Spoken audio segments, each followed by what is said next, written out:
Assalamualaikum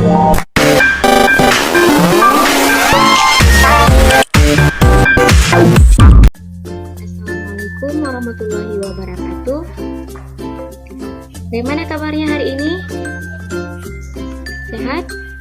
Alhamdulillah sehat semua ya. Semoga kita selalu diberi kesehatan dan diberi lindungan oleh Allah Subhanahu wa Ta'ala. Oke, baik. Sebelum kita mengawali pembelajaran kita pada hari ini, alangkah lebih baiknya kita berdoa terlebih dahulu. Baik, silakan kepada ketua kelas untuk memimpin doa.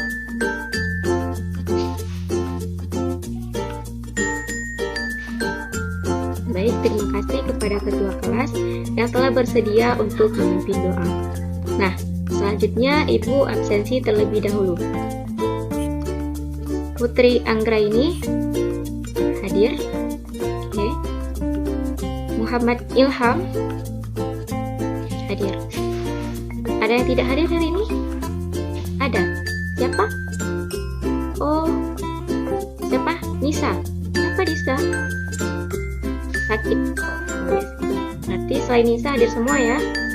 Berarti tidak Ibu sebutkan lagi. Langsung saja. Nah, jadi sebelum kita memasuki pada materi hari ini, Ibu mau review sedikit tentang pada materi sebelumnya. Ada yang masih ingat?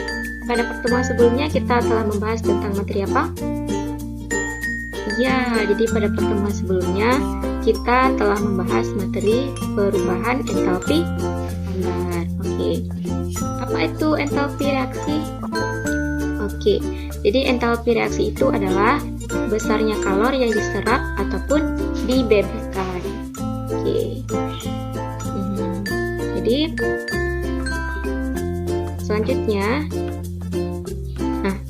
untuk pertemuan kali ini kita akan melanjutkan materi pada pertemuan sebelumnya, yaitu tentang perubahan entalpi standar.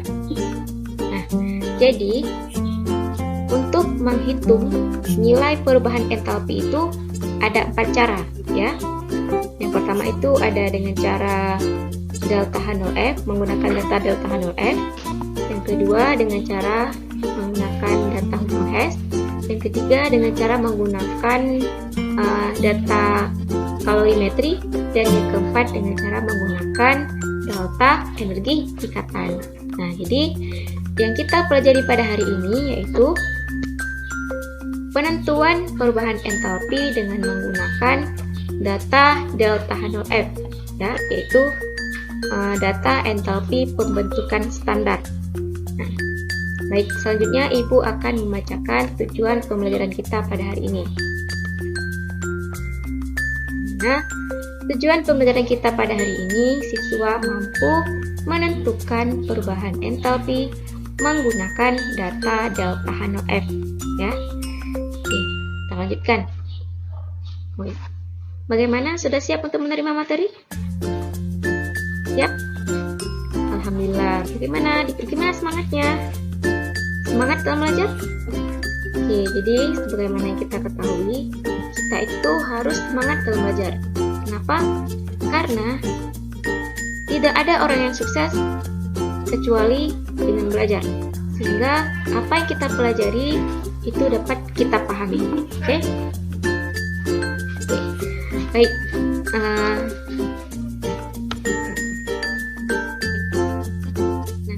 Jadi judul materi kita pada hari ini yaitu penentuan delta H berdasarkan data delta H0F. Jadi untuk menghitung data delta H menggunakan data delta H0F dapat menggunakan rumus delta H0 reaksi sama dengan sigma N kali delta H0F hasil reaksi dikurang dengan sigma N kali dengan delta H0F bereaksi ya, dimana N di sini, N di sini ini merupakan jumlah koefisien dari reaksi di sebelah hasil reaksi, yaitu di sebelah reaktan, di sebelah produk ya. Jadi N di sini merupakan hasil reaksi, jumlah koefisien hasil reaksi, yaitu di sebelah produk. Sedangkan M di sini merupakan jumlah koefisien di sebelah reaktan, yaitu di sebelah reaksi. Ataupun bisa juga untuk memudahkan kita untuk memahaminya, rumus untuk menghitung delta H berdasarkan data delta H0F itu dapat dengan menggunakan rumus delta H reaksi, delta H0 sama dengan delta H0F kanan kurang delta H0F kiri. Nah, oke. Bisa dipahami ya? Oke, selanjutnya. Nah, sebagaimana yang kita katakan tadi, bagaimana yang Ibu bilang tadi, N dan M, yaitu N dan M ini merupakan koefisien stoikiometri untuk hasil reaksi dan reaksi, di mana hasil reaksi ini terletak di sebelah kanan tanda panah, ya, ataupun di sebelah produk. Sedangkan reaksi ini terletak sebelum tanda panah, itu di sebelah reaktan, ya. Oke. Jadi setiap unsur bebas dia memiliki harga delta H0F sama dengan 0. Jadi untuk unsur bebas dalam menentukan delta H menggunakan data delta H0F ini, dia tidak mempunyai harga delta H0F-nya karena dia merupakan unsur bebas. Maka nilai delta H0F untuk unsur bebas adalah 0. Contohnya itu seperti O2, oksigen, ya. Jadi kalau oksigen dia tidak mempunyai harga delta H0F-nya. Maka untuk harga delta H0F pada oksigen itu nilainya adalah 0. Maka untuk lebih memahami, kita lanjutkan pada contoh soal. Nah, untuk lebih memahami, mari kita lihat contoh berikut. Nah, diketahui reaksi C2H4 ditambah 3O2 menghasilkan 2CO2 ditambah 2H2O, di mana delta H-nya itu bernilai negatif Kj, ya. Nah, C2H4 ditambah dengan 3O2 ini merupakan bereaksi ataupun disebut juga dengan reaktan. Dan 2CO2 ditambah 2H2O ini merupakan hasil reaksi ataupun disebut juga dengan produk, ya. Jadi dalam menentukan nilai delta H-nya itu kita pastikan reaksi ini sudah setara, ya. Kebetulan ini reaksinya sudah setara. Jadi kalau misalnya ada reaksi yang belum setara, maka kita setarakan dulu reaksinya. Di mana jumlah zat di sebelah kanan dengan jumlah zat di sebelah kiri ini harus sama, ya. Oke.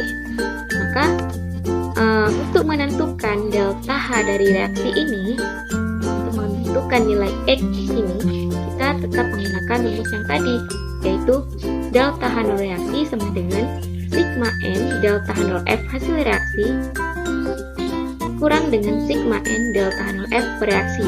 Ataupun bisa juga untuk lebih memudahkan kita untuk memahami, kita menggunakan rumus delta H0 sama dengan nilai delta H0F kanan kurang dengan delta H0F kiri, ya. Itu lebih memudahkan kita. Jadi untuk nilai dari contoh ini, maka delta H0 reaksi sama dengan 2, di mana 2 ini yaitu dari hasil reaksi, di mana hasil reaksi itu terletak di sebelah kanan tanda panah. Itu 2 ini merupakan koefisien CO2, ya. 2 delta H0F CO2 ditambah dengan 2 ini merupakan koefisien H2O kali dengan delta H0F H2O, ya, dikurang dengan sigma M delta H0F reaksi, yaitu yang berada di sebelah kiri tanda panah. Oke, berarti karena C2H2 ini koefisiennya 1, maka tidak dituliskan lagi di sini. Itu langsung dikalikan dengan delta H0F C2H4, ya. Kalau di buat koefisiennya juga bisa, berarti 1 dikali delta H0F C2H4. Nah, dikurang dengan 3 ini dari koefisien O2, 3 delta H0F O ya.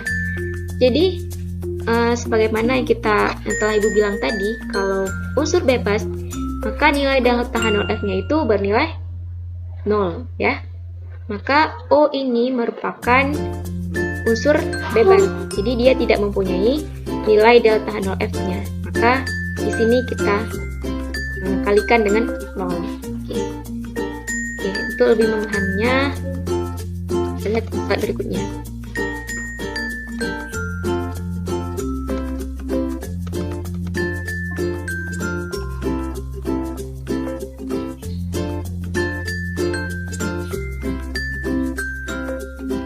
Mari kita lihat contoh soal ya.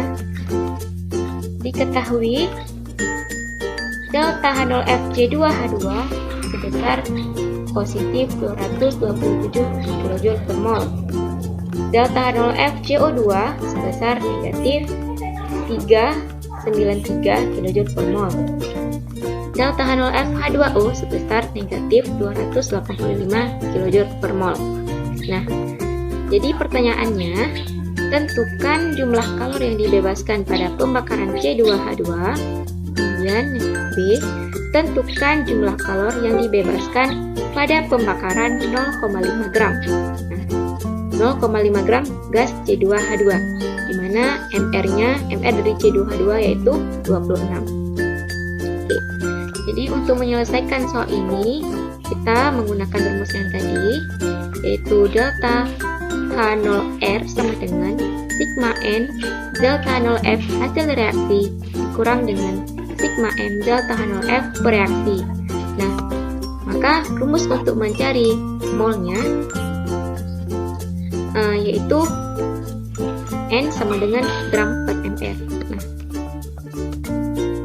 Nah, karena yang diminta di sini yaitu dalam 0,50 gram, maka kita carikan dulu molnya, yaitu mol dari C2H2, dimana rumus untuk mencari mol yaitu ini, kita pakai rumus ini, yaitu gram per ml, dimana massa dari C2H2 diketahui di soal yaitu sebesar 0,52 gram. Oke, diperkan dengan mr, maka mr dari C2H2 diketahui di soal yaitu 26 ya. Ini. Maka MR dari C2H2 26. Jadi 0,52 dibagi dengan 26 maka hasilnya 0,02 mol. Oke. Selanjutnya kita tentukan dulu reaksinya, yaitu reaksi pembakaran. Di mana reaksi pembakaran C2H2 2C2H2 ditambah dengan 5O2 menghasilkan 4CO2 tambah 2H2O ya. Selanjutnya kita carikan jumlah kalor yang dibebaskan. Oke. Kita tetap menggunakan rumus yang tadi, yaitu rumus yang ini. Maka tinggal kita masukkan nilainya, di mana nilai N yaitu koefisien dari hasil reaksi, yaitu dari ini ya, yang dari sebelah kiri, dari sebelah kanan tanda panah, yaitu koefisien dari CO2 adalah 4 kali dengan delta H0F CO2 ditambah dengan koefisien dari H2O yaitu 2 dikali dengan delta H0F H2O dikurang dengan koefisien nilai reaksi, yaitu koefisien dari reaksi yaitu dari C2H2 adalah 2. Maka di sini 2 dikali delta H0F C2H2. Maaf di sini H2 ya. Ini ada sedikit kesalahan. Nah, kemudian dikurangi dengan koefisien O2, di mana koefisien O2 adalah 5. Nah, maka 5 dikali delta H0F O2. Maka karena O2 merupakan unsur bebas, maka dia tidak mempunyai nilai delta H0F-nya. Maka di sini kita kalikan dengan 0, ya. Oke, langsung kita masukkan nilainya, di mana nilai delta H0F CO2 yang diketahui di soal yaitu min 393 kJ per mol. Jadi langsung kita masukkan nilainya yaitu negatif 393 kJ per mol.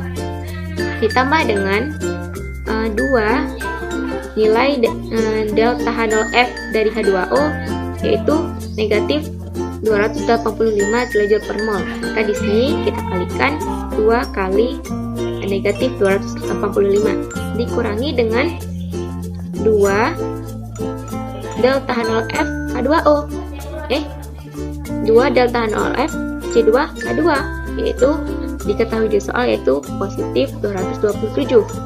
Langsung kita masukkan nilainya dikurangi dengan 5 kali 0 karena O2 merupakan unsur bebas, jadi dia tidak mempunyai nilai delta H0F nya, maka dia nilainya adalah 0. Langsung kita kalikan.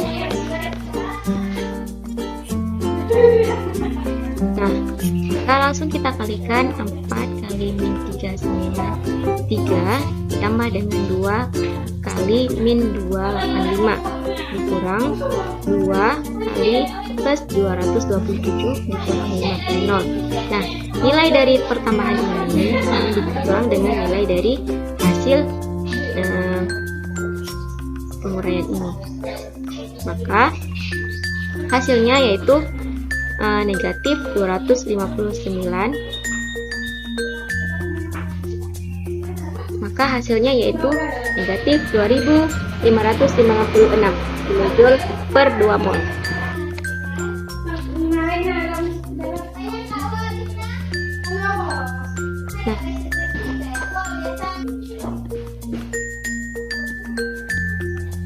Nah, kenapa di sini diperkan dengan 2 mol? Karena yang diketahui di reaksi yaitu C2H2 itu berjumlah 2 mol ya. Makanya di sini min 2596 kJ per 2 mol. Ya.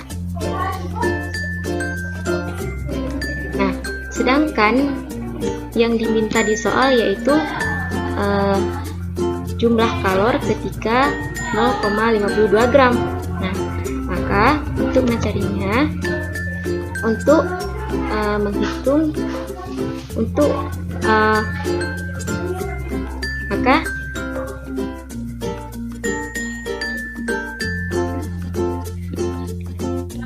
sedangkan yang diminta di soal yaitu jumlah mol ketika C2H2 dalam 0,52 gram. Jadi mol C2H2 sebagaimana kita cari tadi ketika dalam 0,52 gram adalah 0,02 mol. Maka untuk 0,02 mol C2H2 maka min 2596 ini dibagi dengan 2, itu 2 mol kali dengan 0,02 mol, maka hasilnya min 25,96 kJ ya. Maka kalor yang dibebaskan pada pembakaran 0,52 gram C2H2 adalah 25,96 kJ, dimana kata-kata dibebaskan ini merupakan reaksinya itu bernilai negatif ya. Oke, gimana bisa dipahami? Oke, inilah jadi mohon dipelajari materi-materi contoh-contoh soal lainnya ini. Jadi Ibu Kira untuk hari ini pertemuannya cukup sampai di sini, karena pada pertemuan sebelumnya kita akan melanjutkan dengan pembahasan cara menentukan delta H-nya itu dengan menggunakan delta H hukum Hess ya, dengan menggunakan data hukum Hess ya.